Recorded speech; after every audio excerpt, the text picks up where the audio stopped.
নমস্কার। আবার একটি নতুন ভিডিওতে আপনাদের সবাইকে স্বাগত। চলুন শুরু করি আজকের গল্প।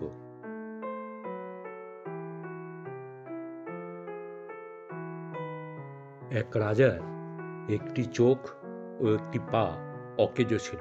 তিনি একদিন রাজ্যের বিখ্যাত সব অঙ্কন শিল্পীকে ডেকে বললেন যে তার একটি সুন্দর পোর্ট্রেট আঁকতে, কিন্তু কেউ রাজি হলো না।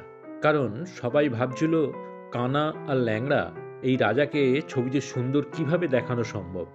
একজন রাজি হলো। তার আঁকা শেষ হওয়ার পর সবাই দেখে অবাক হয়ে গেল। তার ছবিতে রাজা একটি হরিণ শিকার করছিল, এক চোখ বন্ধ করে লক্ষ্য স্থির করছিল আর এক পা মুড়ে শরীরের ভারসাম্য রাখছিল। সেই অঙ্কন শিল্পী অনেক দামি পুরস্কার পেয়েছিল।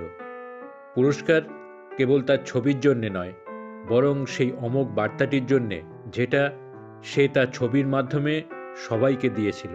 বার্তাটি হলো, সবারই কিছু না কিছু দুর্বল জায়গা রয়েছে, সেইটুকু বাদ দিলে সবাই সুন্দর। কিন্তু কিভাবে সেটা বাদ দিয়ে কাউকে দেখবেন তার নির্ভর করছে আপনার আমার দৃষ্টিভঙ্গির উপর।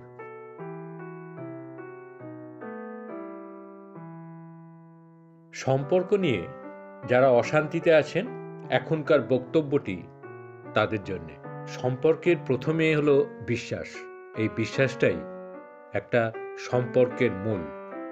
যে সম্পর্কে বিশ্বাস নেই সে সম্পর্ক টিকে থাকে না। সম্পর্কের দ্বিতীয় হলো সম্মান। যে সম্পর্কে সম্মান নেই, একজন একজনকে সম্মান দেয় না, সে সম্পর্ক টিকে থাকে না। সম্পর্কের তৃতীয় হলো স্যাক্রিফাইস।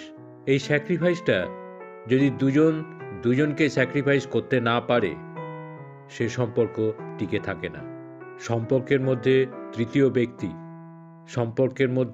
তৃতীয় মানুষকে কখনো সুযোগ দেবেন না, তাহলে এই সম্পর্ক টিকে থাকবে না। এবার আসি মূল কথায়। একটা সম্পর্কের মধ্যে ওপরের 4টি কথাই খুব গুরুত্বপূর্ণ। বিবাহিত জীবন শুরু করা খুবই কষ্টকর যদি আপনি ওপরের 3টি কথা মানতে না পারেন। বিবাহিত জীবনে নানান সমস্যা হবে, সবকিছুকে দোষ ভেবে আলাদা হয়ে যাবেন না। দোষ কোথায় সেটা খোঁজার চেষ্টা করুন, দেখবেন নিজের সমস্যার সমাধান আপনি নিজেই করতে পারবেন। আপনি জানেন আপনার দোষ, তারপরও আপনি চুপ থাকেন, দেখবেন অনেক সহজ হয়ে গেছে সবকিছু। দু এক কথায় সম্পর্কের মধ্যে তৃতীয় মানুষকে আসতে দেবেন না। নিজেরা বসে সমাধান করার চেষ্টা করুন। কখনো ডিভোর্সের কথা মাথাতেও আনবেন না। ডিভোর্সে কখনো শান্তি আনতে পারে না। আপনি মনে করেন যে ডিভোর্স দিলে হয়তো আমি মুক্তি পেয়ে যাব, আসলে তা কখনো হয় না। সমাজের 2-1টা ডিভোর্সি ভাই বোনদেরকে প্রশ্ন করে দেখুন যে তারা কেমন আছেন, তাদের নিজ পরিবার এবং সমাজের মানুষের সাথে কেমন সম্পর্ক, এবং সমাজ তাদেরকে কোন চোখে দেখে, সেটা একবার কল্পনা করুন।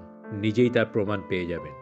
আপনাদের সম্পর্কের মধ্যে কি সমস্যা, কি কারণে বিচ্ছিন্ন হতে চলেছেন, এগুলো সমাধান খুঁজুন। ওই বিষয়গুলো ত্যাগ করতে চেষ্টা করুন, দেখবেন সমাধান আপনার হাতেই। রাগ, অহংকার, জেদ এগুলো ত্যাগ করে প্রিয় মানুষের সাথে সংসার করতে শিখুন। দেখবেন পৃথিবীতে আপনার মতন সুখী মানুষ আর কেউ হবে না। এসব কথাগুলো যদি আপনি মানতে না পারেন, তাহলে আপনার জন্য সংসার নয়।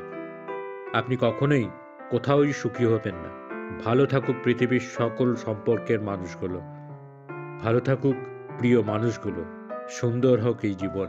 ভিডিওটা ভালো লেগে থাকে তাহলে চ্যানেলটাকে সাবস্ক্রাইব করে পাশে থাকা বেল আইকনটিকে প্রেস করে দেবেন, যাতে পরবর্তী ভিডিও দিলে সাথে সাথে তার নোটিফিকেশানটি আপনাদের কাছে পৌঁছে যায়। লাইক করবেন, কমেন্টস করবেন, পাশে থাকবেন। ধন্যবাদ, নমস্কার।